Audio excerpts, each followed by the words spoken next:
The first sport that I remember loving was swimming. I started swimming when I was like competitively when I was probably 6 years old. I did both swimming and soccer growing up, but swimming was the sport that I felt like I was good at.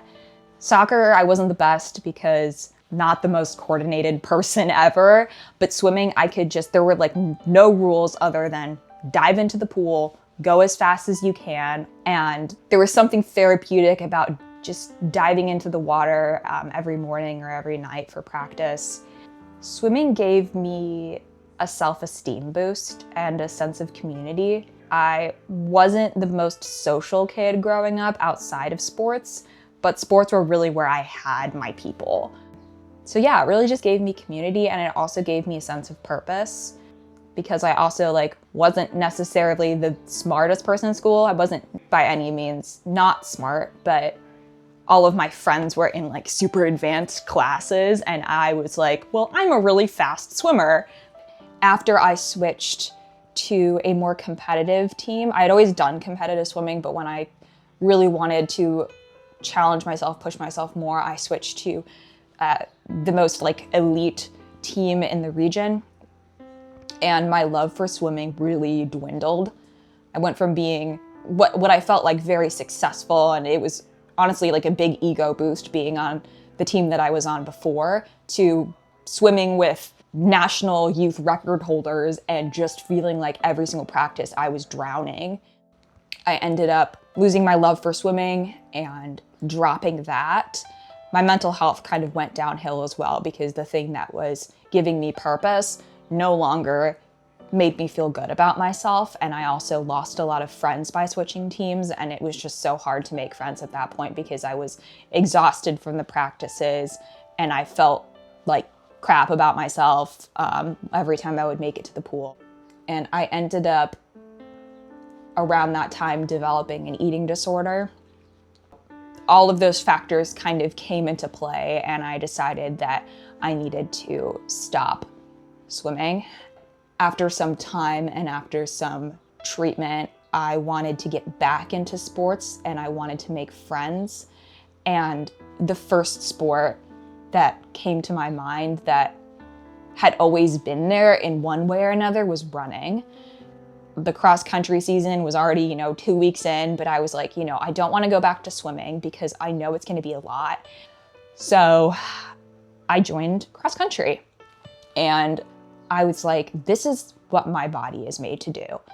Within 2 weeks, I climbed to a pretty high varsity spot on my relatively large team. I ended up having probably one of the best semesters of my high school experience because of cross country. And I think also it really pulled me out of that dark hole that my eating disorder had dragged me into, because I was finally connected to others. I was connected to my body in a different way. My mental health was doing better.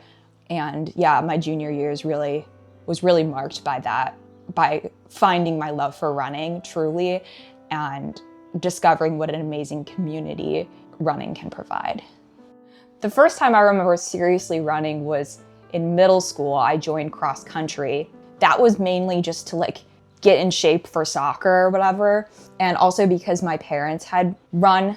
So I did that. I really enjoyed it. Although middle school cross country is a whole beast. There is no such thing as an easy run. Every single run is all out, but I thought it was really fun. It was also really, really hard. But that's the first time that I think I just ran for running's sake and really just tried pushing myself. But it wasn't until later that I was no, this can be a standalone sport. Running pulled me out of an eating disorder, but it also pushed me back into one later. After my junior year cross-country season, I was in the best mental and physical place that I had ever been since the development of my eating disorder. And honestly, I didn't think that it was ever going to come back. But my junior year indoor track season proved that wrong. I was the only female varsity athlete that was willing to consistently train for and race the 3,200 on the 200-meter indoor track. And let me tell you, that is 16 laps around a tiny circuit. It sucks. It absolutely sucks. I did a lot of my training alone, and I was also the most specialized distance runner at that time. Like, the other girls on my team were doing the 800 and the mile, and I was exclusively pretty much racing the 3200. And my mental health started going down the drain. Also, COVID was kind of coming back in some weird ways. This was like 2021, 2022-ish. Practice was getting canceled randomly. There was just no consistency in my life. Also, that fall, my dad was actually diagnosed with cancer, and so he was going through treatment. And all of this to say, my eating disorder came back as a maladaptive way to cope with all of that. And really at that time, because of the probably lack of fuel that I was taking in and lack of connection, my love for running started to die a little bit. And towards the end of the winter track season, I decided to seek formal help for my eating disorder. And I went to a residential treatment center. And so treatment lasted on and off for honestly like a couple of years. Beating an eating disorder is extremely difficult, and unfortunately, I know a lot of people that haven't made it. But I'm lucky enough to have hung on for as long as I have and gotten myself to a place where I can sit here and speak to you today and pursue this journey back to the sport that has really connected me to myself and to so many amazing people. So yeah, what was really going on during those years was I was working my ass off trying to take care of myself and get myself to a place where I not only could run again, but I could engage with life again. It's, such a mental and physical battle that a lot of women, especially women in sport, go through, and it is not talked about enough. Getting treatment meant to me, it felt like losing, and it also felt like the first step to getting myself back and getting my life back into a good place. It meant admitting that there was something wrong, and it meant being vulnerable and sharing what I was going through with other people and pausing the things that I had loved for the time being so that I could prioritize, living. Recovery gave me back my relationship with my parents, my relationship with my sister. It has given me back so much energy, a personality, a sense of humor, the ability to run, the ability to eat foods that I enjoy.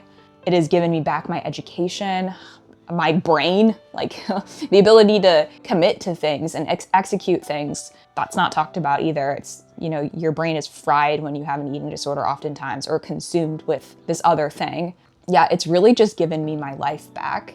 And I know that every single day that I choose recovery, it will give me more and more. Because of everything that I went through, my relationship with food and relationship with my body, I think, will never be the same. And not necessarily in a bad way, just I am so incredibly hyper aware of everything that I'm feeling and more attuned to my nutritional needs than I think I would have if I hadn't gone through this. I still struggle with keeping weight on, and that's something that I need to work on. But I know also part of my journey back to running will involve me continuing to put my nutrition first and really continue to allow my body to get to a place where it is stronger and healthier. That will mean for me heavier. This is just important for me to talk about publicly because so many girls, so many women, even men struggle with eating disorders, and eating disorders can look so different as well. Especially in sport, I believe it oftentimes can be masked as discipline, and I wish that I would have gotten help sooner. Now I'm definitely noticing more people are talking about it, but at the time there was very little out there, very few women to look up to regarding this issue. These things are very serious, and I've lost friends to this. I like have lost strength, and I've lost myself, most importantly, and my family. To anyone out there struggling with something similar, I just want you to know that you are not alone, and getting help is one of the best things that you can do for yourself. And also, people really do care, and there is a way out. Recovery will make your life so much better. Even if you're not an athlete, you will be stronger in so many other ways. Recovery has made me a better person, not only within my sport, but within my life and my relationships and my relationship with myself. Commonwealth Running Company came into the picture a little bit later after treatment. After discharging and kind of going through the motions of getting back into life, I was like, I need a job and I need a community. And my local running store, Commonwealth Running Company, I stopped by there with my mom to purchase a pair of socks and thought to myself that looked like a pretty good job. I knew some people that worked there, and I decided to apply. And Commonwealth quickly became a source of stability and community as I was kind of getting back on my feet. It also made me curious about starting up with running again. I got to see a completely different side of running that wasn't the high school / college competitive scene that I had been a part of. I got to see people of all different paces coming into the store, but also working at the store, just share how much they loved running. And I remember one distinct moment, actually this past Thanksgiving, we were passing out bibs for our local turkey trot. And there was this grandpa that was like, I've been training for this because I want to be able to run this with my grandson. And I was like, I want to run the turkey trot. And I wanted to run it for a completely different reason than I had wanted to run in the past. It wasn't to prove myself. It wasn't out of desperation to make friends. It was just out of the joy of running and connecting that I wanted to come back to the sport. So after that moment, things kind of clicked, and I was like, running is always going to be there. Kind of funny that I ended up actually I wasn't even running at the time that I applied for the Commonwealth job, but it was just always in the back of my mind. It was always there, no matter how many times it's I tried to avoid it. Of course, the job that I get has to do with running, and it's just funny how that all ended up working out. My art that I made in treatment, there was always some sort of running aspect to it, even though I wasn't really consciously thinking about running. Yeah, it was just something that I couldn't avoid anymore, and I just had to be this is such a beautiful thing that my body's meant to do, that makes me happy, that connects me to people. I knew it was time to start being more consistent with running.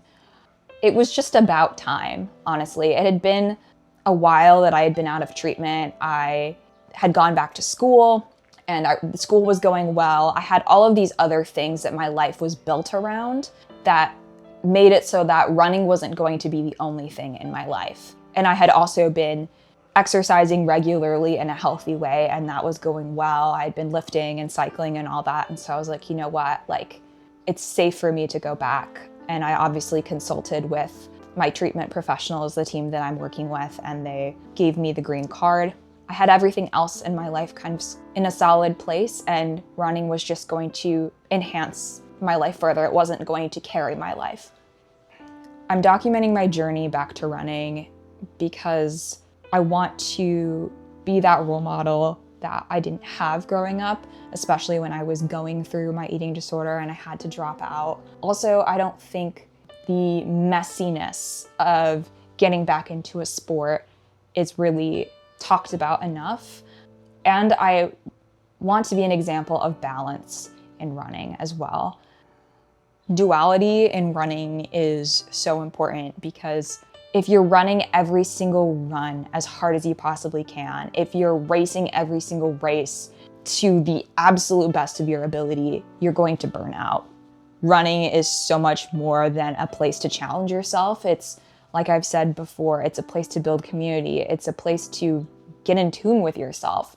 And it's something that is worth enjoying. The sport is so beautiful and it has so much to offer, and I want to stay in it as long as I can. And so making sure that I have balance moving forward is the only way that that's going to continue. I always say that every run is worth celebrating because it is just a blessing every day to have a body that can run. Being able to push oneself, being able to keep these connections that I've made through running, the ability to even set these goals, the ability to have been able to receive treatment, all of that is something that I don't want to take for granted. The more gratitude that I can bring into this training block, and the more gratitude that all of us can bring into our days, the better. To me, running is also a celebration of everything that my body can do. And it is in a lot of ways, an act of freedom and reclaiming myself and being the most pure, authentic version of me that I can be.